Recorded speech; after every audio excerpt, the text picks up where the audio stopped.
Hello ছোট্ট বন্ধুরা, আমি হলাম তোমাদের প্রিয় বটু। আমার চ্যানেলে তোমাদের সবাইকে সুস্বাগতম। চলো আজকের গল্প শুরু করা যাক।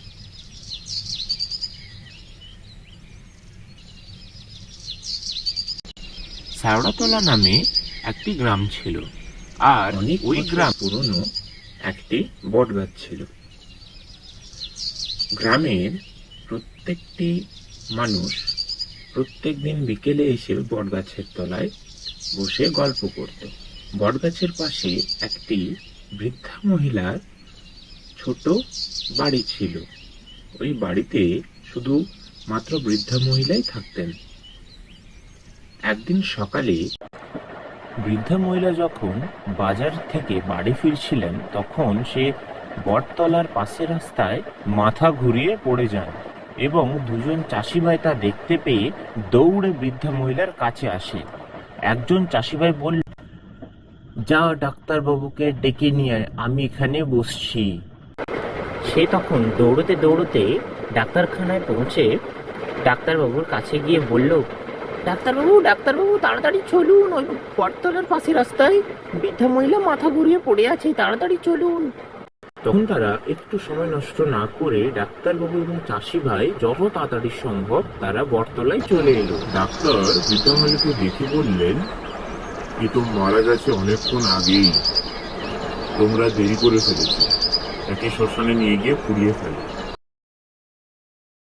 বৃদ্ধা মহিলা মারা যাওয়ার বেশ কিছুদিন যাওয়ার পর গ্রামবাসীরা আগের মতো বটতলায় এসে গল্প করতে লাগলো। হঠাৎ একদিন তারা লক্ষ্য করে বৃদ্ধা মহিলার প্রেতাত্মা ওদের দিকে দৌড়ে আসছে। তখন তারা ভয়ে যে যেদিকে পারলো দৌড়ে চলে গেল। একদিন মাঝরাতে রতন এবং মায়া পাশের গ্রামে যাত্রা দেখতে গিয়েছিল। ওদের ফিরে আসতে প্রায় মাঝরাত হয়ে যায়। তখন তারা বটতলার পাশের রাস্তা ধরলো। রতন মায়াকে বলল, বোন দেখ, চারিদিকটা কেমন নিস্তব্ধ হয়ে আছে, যেন ঘুরঘুটে অন্ধকার। এটা শুনে মায়া তার দাদাকে বলল, হ্যাঁ রে দাদা, চারিদিকটা কেমন নিঝুম হয়ে আছে, আমার না খুব ভয় করছে। এটা শুনে রতন মায়াকে বলল, দূর পাগলি, আমি তো আছি, তাড়াতাড়ি পা চালা, বাড়ি যেতে হবে। এটা বলা মাত্রই তারা লক্ষ্য করলো যে বটতলার পাশ থেকে তারা যে শুনেছিল যে প্রেতাত্মা ওদের সামনে এসে দাঁড়ালো। প্রেতাত্মা ওদের সামনে গিয়ে জিজ্ঞেস করলো, এত রাতে কোথায় যাচ্ছ খোকা? এটা শুনে রতন বলল, বাড়ি যাচ্ছি ঠাকুমা।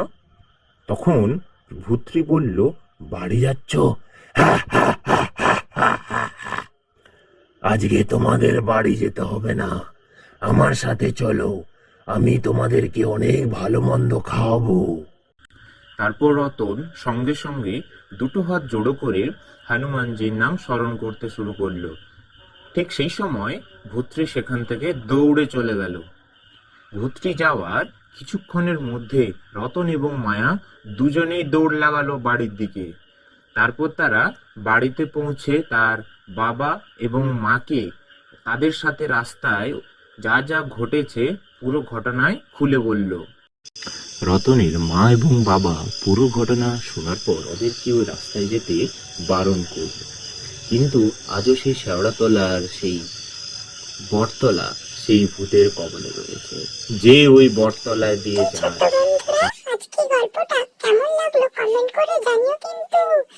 আর আমার চ্যানেলটি সাবস্ক্রাইব করে দিও, সাথে একটা লাইক আর হ্যাঁ, বেল বাটনটি ক্লিক করতে ভুলো না, যাতে পরের গল্পগুলো মিস করতে না হয়। টাটা সবাইকে, সবাই ভালো থেকো, সুস্থ থেকো, আর দেখা হচ্ছে আবার একটি মজাদার গল্প নিয়ে।